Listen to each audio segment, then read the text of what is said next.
Bismillahirrahmanirrahim.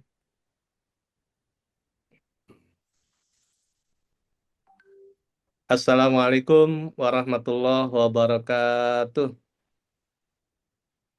Waalaikumsalam warahmatullahi wabarakatuh. Halo masyarakat sepak bola, selamat malam, salam olahraga. Hari ini Rabu 15 Januari 2025, kita akan bahas terkait pemecatan STY atau Shin Tae-yong, pelatih sepak bola timnas Indonesia dari Korea Selatan yang mengejutkan publik karena beliau baru saja diperpanjang kontraknya sampai 2027. Usut punya usut, ada isu dinamika yang terjadi di kamar ganti pada pertandingan melawan Cina, kemudian band kapten dari pemain naturalisasi itu diserahkan kepada pemain lokal. Jadi ada semacam perbedaan, ada semacam ya dinamika antara pemain naturalisasi dengan pelatih STY. Ini menimbulkan gejolak internal. Pada akhirnya Ketua Umum PSSI Pak Erick Thohir mengambil keputusan untuk mengganti STY dengan Patrick Kluivert yang kemarin sudah diumumkan ya. Kita akan dengar pemaparan dari seorang guru besar dari Universitas Pendidikan Indonesia, Bapak Profesor Dr. Haji Amung Makmun MPD. Dan beliau alhamdulillah di tengah kepadatannya bersedia untuk mengisi ruang publik, diskusi publik kita pada malam hari ini. Assalamualaikum Pak Prof. Waalaikumsalam warahmatullahi wabarakatuh. Belum. Kumaha damang Pak Prof. Alhamdulillah, alhamdulillah ada berkah. Alhamdulillah. Ya, masyarakat sepak bola, kita akan dengar pemaparan dari beliau apa yang terjadi sebetulnya ketika Ketua Umum PSSI memecat STY dan mengganti dengan Patrick Kluivert, dan kita akan dengar pandangan beliau proyeksinya apakah timnas Indonesia nanti punya peluang untuk masuk kualifikasi Piala Dunia FIFA di 2026. Sementara grup C-nya ini Indonesia banyak harus mengejar poin. Di match dia nanti 20 Maret akan bertanding melawan Australia, kemudian nanti dilanjut dengan Bahrain, lalu dengan Cina, dan dengan Jepang. Masyarakat sepak bola, mari kita dengarkan pemaparan dari guru kita, Bapak Profesor Dr. Haji Amung Makmun MPD. Silakan berkenan Pak Prof. Baik, terima kasih. Pertama-tama saya appreciate atas undangannya. Alhamdulillah pada hari ini saya bisa menyisihkan waktu bersama-sama untuk membahas apa yang sedang menjadi tren media, khususnya mm, berhentinya pelatih Sinteyong yang sudah relatif mengakar di masyarakat Indonesia dengan langkah-langkah konstruktif untuk menciptakan tim nasional Indonesia dengan mengambil jalan potong kompas gitu ya, melalui jalur naturalisasi beberapa pemain. Perlu kita akui memang yang namanya para pemain naturalisasi sekarang itu lebih banyak dari Eropa ya.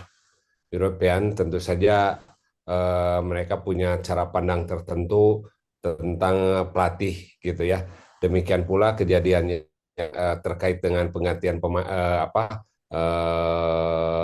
playing captain gitu ya. Ini menjadi salah satu indikator lebih mengerucut. Tapi yang jelas bahwa eh, pergantian pelatih itu sebetulnya relatif wajar-wajar saja. Ada masanya berhenti dan ada masanya diperpanjang gitu. Namun memang kondisi Sinteyong ini dari satu sisi sudah diperpanjang, tapi di perjalanan diberhentikan.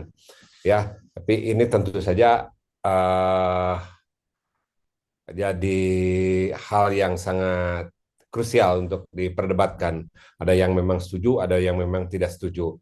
Tapi barangkali seorang ketua umum PSSI sudah mempertimbangkan berbagai hal, sisi positif dan sisi negatif. Tapi jangan sampai dikaitkan dengan suksesi nanti 2026. Saya menilai dari grup yang ada untuk lolos 2026 itu memang tidak mudah.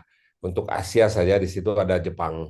Jepang itu sudah langganan ya. di terakhir bahkan di Qatar 2002 yang lalu kalau tidak salah. Di Qatar itu Jepang itu tidak hanya performanya saja yang menjadi idola dari tokoh-tokoh atau para supporter dari Asia ya, tapi Jepang menampilkan suatu bagaimana olahraga termasuk sepak bola itu mengajarkan sesuatu yang bisa menjadi contoh dari sisi pemahaman nilai-nilai. Jadi satu di antaranya bahwa seorang atlet, seorang pelatih, termasuk ofisial semuanya dia ya tidak mau menyusahkan orang lain. Jadi sangat caring ya, caring gitu. Jadi mewariskan kekayaan yang tak ternilai dari tim sepak bola Jepang termasuk ofisial dan para penonton, apa yang mereka tempati kembali kepada keadaan semula. Nah, itu adalah satu contoh konkret bagaimana dunia olahraga mengajarkan kehidupan yang bernilai gitu ya.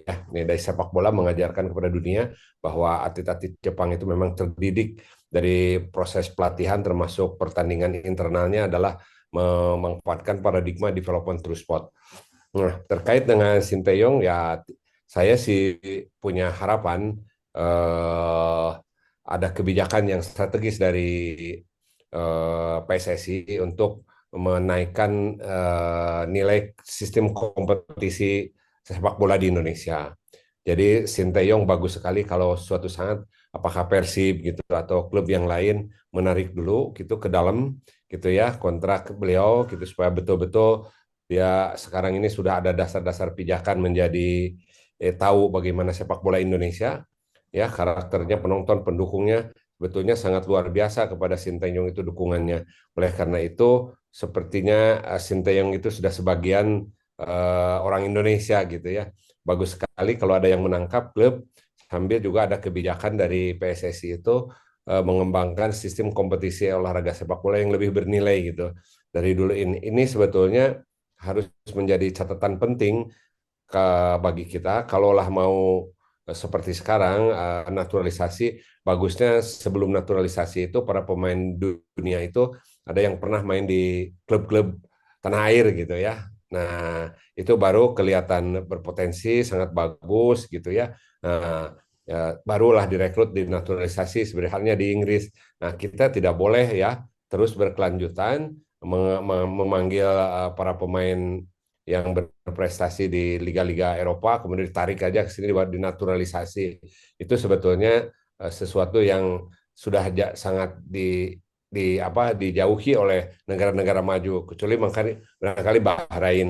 Nah, Bahrain melakukan yang seperti itu karena memang jumlah penduduknya 1.400.000 ya orang Bahrain itu memang, tapi Indonesia dengan 270 juta kita harus sayang kepada warga negara Indonesia. Sebetulnya sepak bola bisa menjadi bagian untuk mengembangkan dia, anak-anak terlibat, kemudian mengikuti kompetisi tertata dengan secara rapi, baik tingkat usia-usia di bawah 12, 15, 17 gitu ya. Kemudian ada yang amatir, ada yang profesional, itu adalah langkah penting yang harus dilakukan oleh PSSI. Di mana Sinteyong itu bagusnya ada yang memanfaatkan klub untuk menarik dia supaya kompetisi di Indonesia itu lebih bermutu, termasuk juga harus ada daya dorong dari PSSI agar sistem kompetisi di Indonesia betul-betul dapat berjalan dengan baik. Apalagi untuk ke tingkat amatir misalnya ya, anak usia-usia 12, 15, 17 gitu. Itu coba secara rapi. Dan nanti itu bukan tidak mungkin bakat-bakat yang potensial akan muncul dengan sendirinya. Satu contoh kita harus appreciate ya, Megawati untuk di bola voli ya, karena begitu tampil di Korea, beliau sangat luar biasa menjadi tokoh pemain muda yang potensial, yang telah menjadi fenomena ya, fenomenal gitu ya. Sekarang klubnya itu naik ke puncak dan bahkan pelatihnya akan datang ke Indonesia dan memberikan penghargaan yang luar biasa gitu. Mungkin ini satu sejarah yang sangat yang harus menjadi renungan bagi kita. Ternyata orang kita itu kalau postur tubuhnya bagus, terlatih dengan baik sejak dari awal gitu ya, kemudian difasilitasi untuk kompetisi yang memadai bisa gitu. Nah, oleh karena itu saya berharap ya di balik Sinteyong harus berhenti, tidak perlu menjadi perdebatan yang sangat serius. Kita doakan saja untuk tahun 2026 karena kalau saya baca mengalahkan Jepang amat sulit, ya demikian juga Australia. Cina mungkin relatif 50-50. Bahrain dengan gaya seperti Indonesia juga meniru Bahrain gitu ya. Tapi wajar kalau untuk Bahrain karena memang jumlah penduduknya 1.400.000, tapi kita 270. Bagusnya si sepak bola di kita ditata sistem kompetisinya. Nah, jadi perhatian kita justru selain menghadapi 2026, PSSI itu harus punya program-program penting terkait dengan sepak bola dalam arti luas. Maksudnya bagaimana sepak bola juga menjadi arena untuk mengembangkan anak-anak. Ya, anak-anak muda misalnya banyak yang terlibat dalam kegiatan sepak bola karena sepak bola itu permainan kaki, kaki itu menjadi salah satu unsur yang sangat penting. Ya, ada loncat, ada lari, ada menggelinding gitu ya, semua gitu. Nah, sepak bola itu cocok sekali untuk diterapkan sejak dari awal, bahkan di arah anak-anak, walaupun belum tertata kompetisinya, tapi basic motor ability bisa terbentuk dengan orang terbiasa bermain sepak bola. Barangkali itu sementara Pak Sulung. Baik, Pak Prof. Ini eh, mohon izin sepertinya ada layanan streaming yang perlu kita stop nih, karena ini berjalan Ya, sangat lambat ya.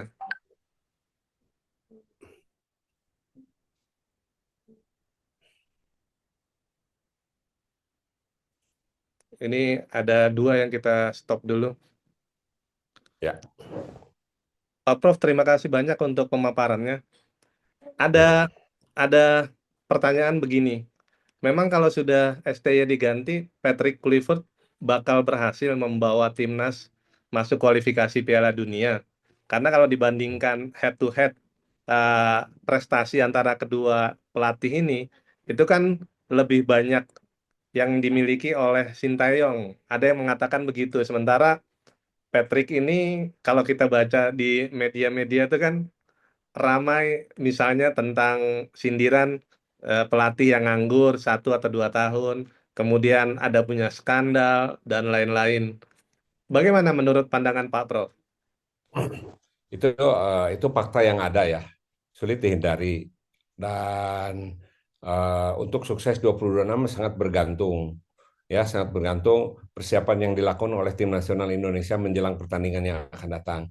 Tapi melihat situasi tim-tim seperti Jepang, kelas Jepang, Australia, dan lain tidak mudah untuk mengalahkan mereka. Tentu perlu kerja keras. Dan dari satu sisi untuk Patrick Kluivert juga ini menjadi tantangan tersendiri untuk penilaian selama ini terhadap beliau. Ini tantangan sendiri. Memang secara logika Sintayong sekarang ini sudah mendarah daging ya, sudah menjadi bagian integra dari kehidupan sepak bola Indonesia.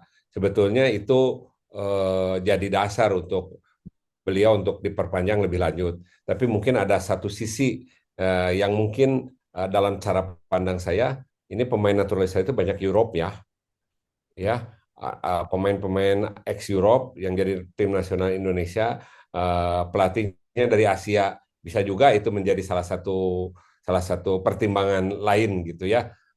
Itu salah satu gitu ya. Tapi yang jelas bahwa dunia kepelatihan itu ya harus siap dengan situasi seperti itu. Nah, justru saya berharap eh, Ketua Umum PSSI atau PSSI mempunyai kebijakan bagaimana sistem pembinaan dan pengembangan olahraga sepak bola itu eh, Indonesia ya khususnya dibangun demikian rupa sehingga tidak seperti gaya sekarang gitu ya. Karena Indonesia itu berbeda dengan Bahrain. Ya, itu yang diharapkan. Sedangkan memasuki tahun 2026 yang akan datang, lolos apa tidak ada tinggal dua kemungkinan menurut saya. Ya, dua kemungkinan bisa lolos dan bisa juga tidak. Kalau lolos itu tentu saja akan menjadi spektakuler karena tim yang satu grup dengan Indonesia itu adalah tidak mungkin kalau Jepang tidak sampai berikhtiar secara optimal. Ya, itu satu di antaranya. Kalau lah harus dua, bagaimana mengalahkan Australia? Nah, Cina juga tidak mudah. Ya, demikian juga Bahrain sekarang itu relatif kebijakan yang dilakukan oleh Indonesia, Bahrain sudah lebih dulu. Ya, dulu dari satu sisi ekonomi memang Bahrain cukup bagus, jumlah penduduk sedikit. Nah, sekarang kalau Indonesia ya menurut saya tidak bisa juga dilanggengkan dengan cara-cara seperti ini. Tapi justru ini harus memacu bagaimana sistem kompetisi di Indonesia itu berjalan dengan baik yang harus dibangun oleh melalui kebijakan PSSI. Jadi tidak boleh terabaikan karena cara-cara seperti ini sayang sekali potensi sepak bola yang digemari jangan hanya sampai cuma ditonton saja, tapi baiknya banyak anak muda yang melakukan hal itu. Ya, Baik, jadi banyak anak muda yang mengharapkan terlibat dalam kegiatan sepak bola. baik Pak Prof Amung. Jadi kalau dilihat dari pemaparan Pak Prof, itu sepertinya lebih cenderung memberdayakan pemain lokal supaya ini bisa menjadi bibit jangka panjang begitu. Namun juga tetap memperhatikan pemain-pemain naturalisasi yang bisa dikelola secara lebih ideal mungkin ya. Karena kalau kita baca nih Pak Prof, setelah STY dipecat, itu kan Askovnya, asisten pelatihnya Nova itu mengirim sebuah tulisan kan di media sosial. Lalu Hmm, ucapan terima kasihnya itu dibalas oleh STY. STY itu hmm, salah satu kalimatnya mengatakan jaga pemain lokal kita, hmm, keep our local team kalau nggak salah begitu. Jadi mungkin betul. yang ada semacam eh, handicap tadi ya, yang Pak Pro sebut ya, pemain Ya. naturalisasi kebanyakan diborong dari Eropa, sementara pelatihnya dari Asia, yang Hmm, kelihatannya ini lebih cenderung eh, memberdayakan, memaksimalkan pemain-pemain lokal untuk jangka panjang gitu. Tapi kan memang keputusan Pak Erick Thohir nih melihat di 2026 Indonesia kayaknya punya peluang untuk masuk ke Piala Dunia. Karena kalau ini nggak dimanfaatkan, mungkin akan lebih lama lagi waktunya. Nggak di ya. 2030 dan seterusnya, mungkin udah hilang kesempatannya. Kayaknya begitu. Bagaimana menurut pandangan Pak Prof? Ya. Saya rasa Sintayong sudah mulai paham ya. Saya sudah sampai ke Korea ya. Pada waktu Piala Dunia diselenggarakan di Korea. Jadi Asia bisa. Pada waktu itu Korea Selatan mampu mengalahkan Italia di perempat final kalau tidak salah. Hmm. Di perempat final atau di 16 besar pada waktu itu. Italia kalah sama Korea itu kalau tidak salah 1-0 atau 2-1 gitu ya. Nah, itu sebetulnya kalau mau orang Asia juga bisa mengalahkan Eropa. Tapi sistemnya tidak boleh kalah dengan Eropa gitu kan. Seperti sistem Inggris kan kompetisinya berjalan lancar. Kemudian anak-anak di bawahnya di klubnya juga berjalan gitu kan dengan baik. Nah, sistem itu yang harusnya ditiru, dikembangkan. Tidak boleh berbeda dengan yang sudah maju, negara maju gitu ya. Nah, untuk membangun sistem itu memang butuh waktu lama. Nah, sekarang ini mau dipotong kompas saja 22 bagaimana caranya 2026 bisa lolos gitu ya. Akhirnya mengambil pemain-pemain naturalisasi dari satu sisi kalaupun lolos gitu ya, rasanya tetap aja hati tidak bisa dibohongi gitu Hmm. ya. Kok negara diwakili oleh orang yang ya gitu ya. Nah, kalau misalnya satu saat ya Megawati gitu ya sudah ikut kompetisi di Korea, kemudian negara Korea membutuhkan sekali profil Megawati untuk menjadi tim. Nah, itu memungkinkan untuk dilakukan hal itu. Kenapa? Karena Megawati pernah bermain di sana. Nah, oleh karena itu menjadi kewajiban PSSI untuk membangun sistem kompetisi sebaik mungkin gitu di Indonesia itu. Dan bukan tidak mungkin naturalisasi itu menghidupkan sistem kompetisinya gitu. Nah, sekarang ada titipan Sinteyong kepada pemain nasional gitu. Itu sebetulnya dari satu sisi berdasar pengalaman Korea Selatan, sebetulnya bangsa Asia bisa gitu. Asal sistem pembinaannya tidak boleh lebih kalah dibanding dengan Eropa gitu ya. Model sekarang kita meniru Bahrain mengambil poin ya itu tadi ya negara kecil, penduduknya kecil, wajar kalau yang seperti ini. Tapi kebanggaan akan menjadi luar biasa seperti halnya badminton gitu ya. Juara dunia kita bisa badminton juara dunia bisa sistem pembinaannya relatif kita jadi rujukan gitu ya. Ada pusat pelatihan nasionalnya, ada klub-klubnya, ada lembaga donor yang memang mempunyai klub dan itu menjadi sumber penghasil gitu kan. Nah, cara-cara seperti itu sebetulnya harus dikembangkan menjadi model pembinaan dan pengembangan olahraga termasuk sepak bola, terutama yang penting kalau sepak bola itu sistem kompetisi. Jadi sport club and league gitu, SCL harus dikembangkan. Nah, untuk sepak bola apalagi dengan paradigma development through sport ya, pengembangan melalui olahraga, sepak bola juga bisa menjadi arena untuk pengembangan pribadi anak-anak Indonesia. Nah, ini yang sebetulnya bagus kalau dikembangkan di apa apa di Indonesia. Jadi Sinteyong ini tahu betul lah. Jadi walau bagaimanapun dalam hatinya akan menjadi kebanggaan tertentu bila prestasi di mana dominasi pemain-pemain negaranya yang bukan naturalisasi itu dominan gitu ya. Ya kita juga perasaan tidak enak aja gitu. Lolos 2026 nanti Pati Klupat, tapi tidak ada satu apa seorang pemain yang menjadi tim inti misalnya. Rasanya mungkin, loh kok begini gitu ya. Nah, barangkali itu harus menjadi sebuah renungan ya bagi PSSI, bagi ya government juga melalui Kemenpora barangkali menyusun sebuah sistem kompetisi mendorong PSSI agar betul-betul sistem pembinaan dan pengembangan itu tidak kalah jauh dibanding dengan ya minimal sama lah negara-negara yang sudah mengembangkan. Misalnya Italia, Brasil, Argentina, sistemnya kan sudah jalan gitu. Apalagi ada perhatian pusat pelatihannya berjangka panjang gitu. Jadi tim nasionalnya berlapis-lapis gitu kan. Ya, kemudian bahkan pemain-pemain Brazil, Argentina dan itu sudah banyak di negara-negara Eropa mini kompetisi gitu kan. Nah, itu rasanya seperti Megawati gitu kan. Ya tim nasional dengan sekelas Megawati sudah terbiasa main dengan Korea. Kalau nanti main poli lawan Korea itu sudah biasa gitu. Nah, itu rasanya mungkin kita juga punya potensi ke arah sana. Hanya sistemnya tidak boleh kalahnya. Itu bahasa Sinteyong barangkali kalau diterjemahkan lebih lanjut posisinya ada di wilayah itu. Baik, Pak Prof. Amung, Hmm. keputusan PSSI untuk membuat ST out, tujuannya Hmm. mungkin lebih kelihatan itu ada semacam ambisi besar supaya Indonesia bisa masuk ke kualifikasi Piala Dunia 2026.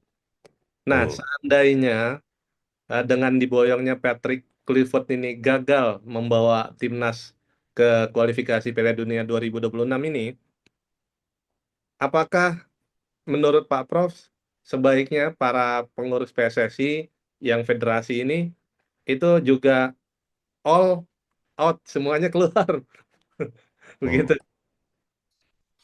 Nah, itu sebuah konsekuensi dari tanggung jawab sebetulnya. Ya, pengambilan keputusan itu tentu saja ini dengan risiko. Kalau pada suatu saat tiba waktunya sampai 2026, dalam cara pandang saya tidak mudah mengalahkan Jepang. Kalau tidak salah dari grup ini dua yang di ini kan, di situ ada Australia, di situ ada Cina, di situ ada Bahrain. Tidak mudah gitu ya. Apalagi Jepang tidak mudah juga dikalahkan Eropa. Bahrain sekarang dengan naturalisasi banyak tidak mudah juga mengalahkan Bahrain gitu ya. Cina dan Australia relatif sudah punya sistem di Australia itu FTEM, Foundation Talent Elite Mastery, termasuk kompetisinya sudah punya sistem ADT, Athlete Development Triangle. Nah, Australia itu sistem pembinaan dan pengembangan, walau jumlahnya penduduknya tidak banyak, tapi relatif di Australia itu sudah sistem pembinaan dan pengembangannya sudah cukup bagus.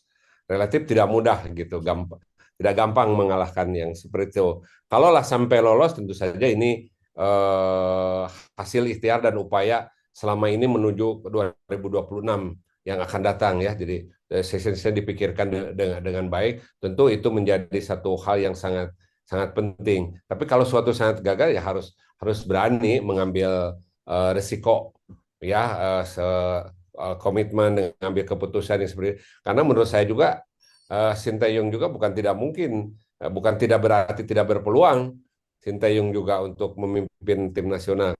Sama-sama saja gitu ya. Asal semua pemainnya tidak ada konflik gitu ya. Sama-sama kalau sudah mewakili Indonesia nasional itu ya itu kepercayaan pelatih siapapun tidak boleh dalam konsep apa sistem kepemimpinan gitu ya. Ya kalau sudah itu ambil keputusan pelatihnya ya tidak bisa tidak yang namanya pemain itu harus satu jalan gitu. Nah barangkali ini yang diambil oleh PSSI itu untuk mencegah hal-hal yang terjadi kemungkinannya ya itu satu sisi ya. Tapi semuanya tidak hanya di situ ya. Performa dari si performa itu bisa fisik, mental, kemudian performa lawan tanding itu sangat-sangat dipengaruhi. Jadi untuk memperoleh kemenangan itu bukan dari satu faktor saja, dari banyak faktor gitu ya. Sekarang misalnya faktor kepemimpinan pelatih, nah itu salah satu gitu ya. Tapi masih ada faktor yang lain, motivasi para pemain, kemudian tingkat kematangan fisik, kemudian kematangan bermain, yang juga tidak kalah penting, yang cukup besar prosentasenya adalah performa lawan tanding. Kalau lawan tandingnya di atas rata-rata kita, rasanya kita sulit memprediksi untuk lebih awal lah kita bisa unggul gitu. Sulit sekali gitu. Baik, Pak Prof, eh, memang kan eh, banyak ya yang mengimpikan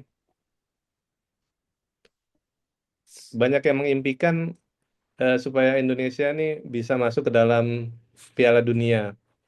Namun Hmm, yang menjadi masalah kan yang Pak Prof tadi beberapa kali ulang itu, sepertinya pembinaan di kita itu masih belum rapi ya.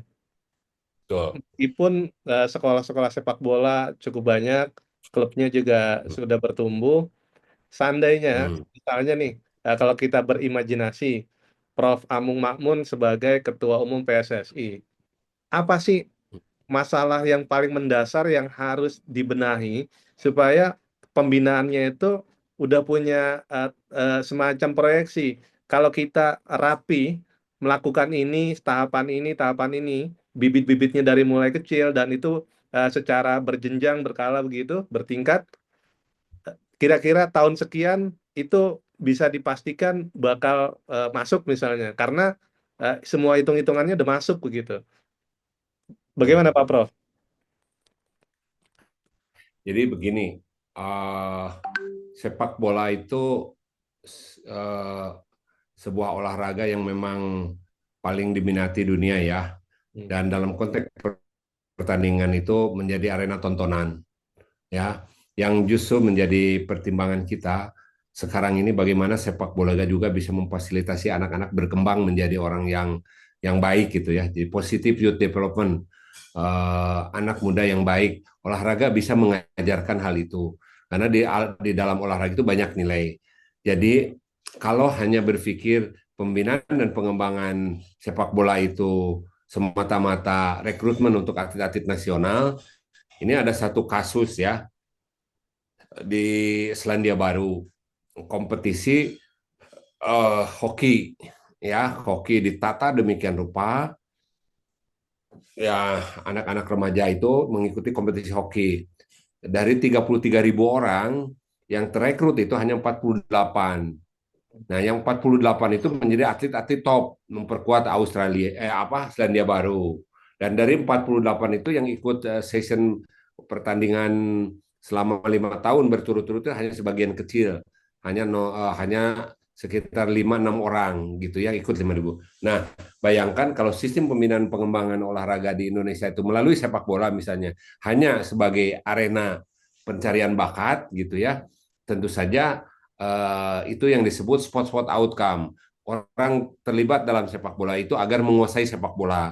Nah, itu sebetulnya sangat tidak diharapkan dalam wilayah itu. Justru kalau 33.000 orang terlibat dalam kegiatan sepak bola, 33.000 orang itu mendapatkan manfaat dari sepak bola. Walaupun yang berbakat akan menjadi atlet hebat itu mungkin hanya 10% atau bahkan tidak sampai 10%, 1%.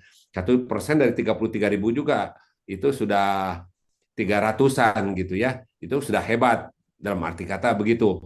Nah, tapi justru ya kita ini memanfaatkan sekarang ini adalah true sport atau dalam istilah UN atau PBB ya, ada sport for development, olahraga untuk pengembangan. Jadi sepak bola sebaiknya perlu didesain sistem pembinaan dan pengembangannya juga untuk mengembangkan setiap anak muda berkesempatan. Nanti kalau anak muda terlibat dalam kegiatan olahraga terus-menerus, jiwa-jiwa yang biasa menghiasi dalam olahraga, apalagi si pelatihnya menitik beratkan, misalnya fair play gitu ya, kemudian kerjasama gitu kan. Itu ada nilai-nilai yang penting dari olahraga yang bisa dimanfaatkan untuk ke dalam kehidupan sehari-hari.